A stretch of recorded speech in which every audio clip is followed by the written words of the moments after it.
আসসালামু আলাইকুম। কেমন আছেন সবাই? আজকে আমি চলে আসলাম একটা প্র্যাঙ্ক ভিডিও নিয়ে। এই ভিডিওটা হচ্ছে আমার ম্যারেজ অ্যানিভার্সারি। তো আজকে আমার স্বামীর সাথে আমি প্র্যাঙ্ক করব। এই যে ফার্স্টলি কেকটা দেখলেন ওইটা হইতেছে প্র্যাঙ্ক। ওটার নিচে আছে একটা আকর্ষণীয় গিফট। তার জন্য আমি রেখেছি গিফটটা। তো এই যে দেখছেন কাটতে যেয়ে কাটতেছে না। এর নিচে আছে হইতেছে গিফট। সে ১ম এ মনে করছে এটা রিয়েল কেক। তো উঁচা করে দেখে একটা গিফটের প্যাকেট। তো আমি বললাম যে, "গিফটের প্যাকেটটা একটু বের করে দেখো এটার ভিতরে কি আছে?" আমি বেশি কিছু বা বেশি দামের কিছু দেই নাই। ছোট্ট একটা জিনিস দিছি তাকে। হয়তো তার পছন্দ হবে। উম কেমন ছিল প্র্যাঙ্কটা আপনারা বলেন তো? এই যে সেই স্পেশালভাবে প্র্যাঙ্ক করা। সেই হাতে ওয়াচটা অনেক মানাইছে ব্ল্যাক কালারের।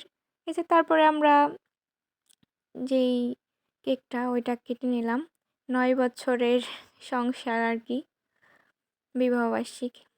এই তো মোমবাতিটা ধরায় দিব। এখন আমরা অ্যানিভার্সারি সেলিব্রেট করব। তাই আপনাদের সাথে একটু শেয়ার করলাম। আশা করি সবাই ভালো থাকবেন, সুস্থ থাকবেন। আজকের ভিডিও এই পর্যন্তই। আসসালামু আলাইকুম। সবাই ভালো থাকবেন। আর সবাই সবার প্রিয় মানুষকে নিয়ে সুখে শান্তিতে থাকবেন। এটাই কামনা রইল আপনাদের সবার জন্য।